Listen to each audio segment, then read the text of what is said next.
반갑습니다. 이번 시간은 고려가요 가시리를 살펴보도록 하겠습니다. 확인하겠습니다. 제목 가시리 어떻게 해석하냐면 가시리입니까? 이렇게 해석을 하시면 됩니다. 갈래 고려가요입니다. 고려시대 노래라고요. 성격 보면 서정적, 민요적, 애상적 되어 있는데 민요적이라는 말이 눈에 띕니다. 자, 분명히 고려가요인데 뜬금없이 민요적이라는 말이 튀어나오는 이유는 이 고려가요의 형성 과정을 통해서 간략하게 설명이 가능합니다. 고려가요는 민중들에게 불리던 노래를 가지고 궁중에 들어가 행사 때 사용했다고요. 그러니까 고려가요의 뿌리는 민중의 노래라고요. 민중의 노래를 다른 말로 민요라고요. 그래서 민요적 성격을 가졌다. 이렇게 생각하시면 되고요. 애상적이라는 말 나오죠? 슬퍼요. 이런 뜻입니다. 그래서 제재 보시면 임과의 이별이잖아요. 슬픈 이유가 있네요. 그 다음 의를 보시면 반드시 가실이 나오면 이 단어가 튀어나올 겁니다. 우리 민족의 전통적인 정서인 이별의 정한을 노래한 대표적인 작품이다. 그래서 주제 보시면 이별의 정한 되어 있습니다. 자, 그러면 여기서 한이라는 게 무엇이냐라는 거죠. 한이 뭡니까? 우리는 한 많은 민족이잖아요. 내가 무언가를 원하는데 그것을 이루지 못했을 때 생기는 심리적인 고통요. 즉 이별로 생긴 심리적 고통 이렇게 생각하시면 되겠습니다. 자, 그러면 본문으로 들어가서 살펴보도록 하겠습니다. 자, 이게 고려가요잖아요, 여러분들. 그러면 고려가요의 일반적인 특징은 한번 알아놓고 갑시다. 자, 고려가요 하면은요, 음보는 몇 음보죠? 그렇죠, 3음보입니다. 3음보. 그런데 이거를 음수율로 바꾸면 어떻게 되죠? 3, 3, 2.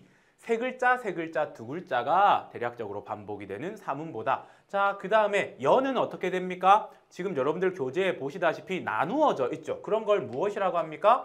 분, 연, 채. 연이 나누어진다고요. 선생님에 따라서는 분절체라고 설명하시는 분이 있습니다. 똑같은 뜻이라고 생각하시면 되고요. 그 다음에 후렴구가 존재합니다. 후렴구가 뭐예요? 동일한 위치에 계속해서 동일한 말과 내용이 반복되는 거예요. 그런데 고려가요의 후렴구는요, 내용상 관련이 없어요. 그러면 어떤 기능을 하느냐? 음악적 효과를 위해서 나오는 부분이라고요. 그러면 또 하나 여음구라는 게 있습니다. 더 들어가는 말요.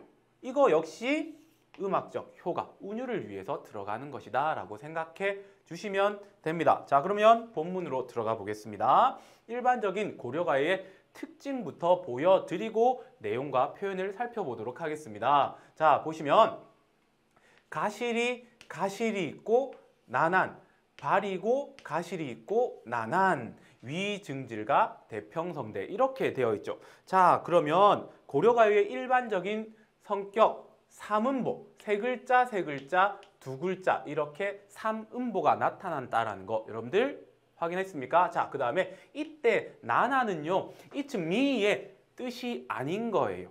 그냥 더 들어가는 여음구라고 생각하시면 됩니다. 선생님 저거 나의 뜻이 아닌가요? 아닙니다. 힙합에 쓸데없이 걔네들 막 kill it 뭐 이렇게 하잖아요. 거기 들어가는 말, 음악적 효과를 위해서. 자, 그 다음에 위증질과 대평성대 각 연마다 계속해서 동일한 내용이 반복되고 있어요. 자, 이게 바로 후렴구입니다. 그리고 총 4개의 연으로 이루어져 있으니까 분연체 되는 거라고요. 그러면 보편적인 고려가요의 특성 다 설명했습니다. 자, 그러면 이제 내용으로 들어가 볼게요. 가시렵니까? 가시렵니까? 버리고 가시렵니까? 누가 누구를 버릴까요? 님이 나를 버리고 가시렵니까? 이렇게 되죠. 자, 그러면 이 두 행의 내용이 뭐겠습니까? 이별의 상황요. 시적 화자가 이별의 상황에 처해져 있음을 우리는 알 수 있는 거예요. 슬프죠. 자, 그 다음에 여기 보시면 후렴구 되어 있죠. 자, 대평성대가 여러분들 무슨 말입니까? 제가 바꿔볼게요. 태평성대. 태평성대가 무슨 말이에요? 나라가 평화롭게 잘 이루어져 가고 있음을 나타내는 말이죠. 두 행은 이별의 상황인데 뜬금없이 나라가 잘 살아가는 내용이 나왔어요. 왜 이럴까요? 이거 고려가요 형성 과정에서 설명이 가능하죠. 어떻게요? 민중에서 불리던 사랑 노래가요. 궁중으로 들어가서 행사에 사용되는데 그 궁중 행사에 누가 참석해요? 임금님이 참석하잖아요. 그러면 격 있게 맞춰보려고 임금이 제일 좋아하는 말 뭐겠습니까? 태평성대. 이런 내용이 들어간 후렴구를 집어넣은 것이다. 이 정도만 생각해 보시면 되겠습니다. 자, 1년을 통해서 이별의 상황 알아봤습니다. 그 다음 넘어갑니다. 자, 더 이상 음보는 확인하는 게 무의미합니다.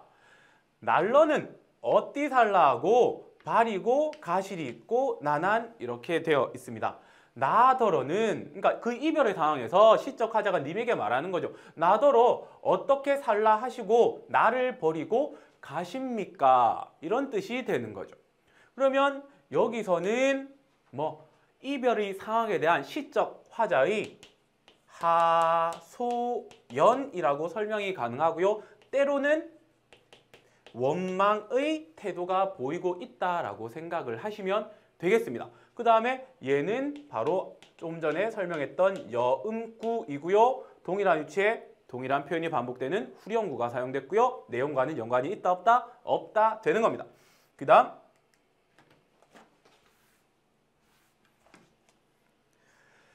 잡사와 두얼이 만나난 선하면 아니올세라. 자, 여기서 잡사와 두얼이 잡고 싶지만 이런 뜻입니다. 누가 누구를요?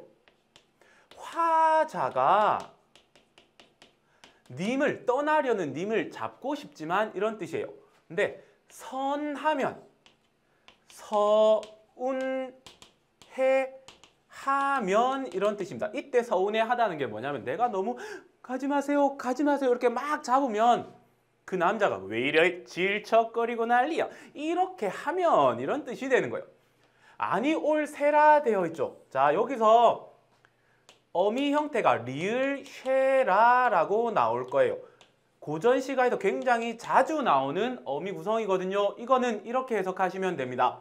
뭐뭐 할까 두렵다 이렇게 해석하시면 돼요. 그럼 다시 해석해보면 내가 떠나는 님을 잡고 싶지만 너무 질척거린다고 서운해하면 아니 돌아오실까봐 이런 뜻이 되는 거예요. 그러면 잡는다 못 잡는다 못 잡는다라는 의미가 되는 거잖아요. 그러면 여기서 시적 화자의 태도는 어떻게 드러납니까? 바로 체념인 거죠. 떠나는 님을 잡을 수가 없는 거예요. 그 다음 보겠습니다.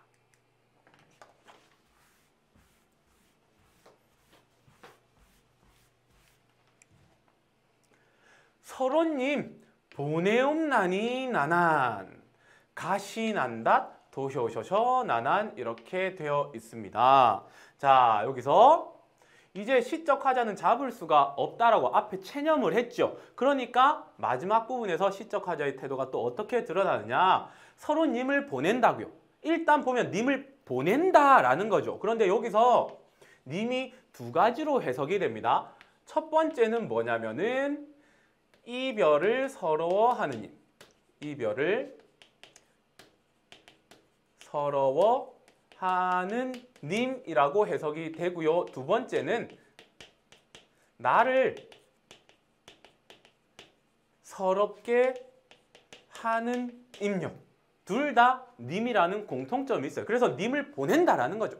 그런데 출제 가능성이 높은 부분, 이 부분이에요. 그 님한테 일단 보내드립니다. 그런데 가시난다. 가시는 즉시요. 도셔오셔서 나에게 돌아오세요 라고 이야기를 하는 거죠. 즉 제 회를 기약하고 있는 시적 화자의 태도가 보인다라는 겁니다. 내용 되게 간단해요. 제가 한번 정리해 볼게요. 1년 부분이 무슨 내용이었습니까? 이별의 상황이었다고요.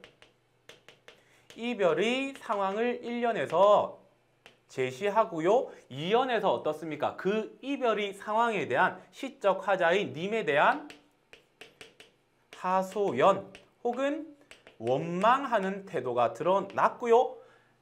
그 다음 연으로 넘어가면 어떻죠? 어쩔 수 없다.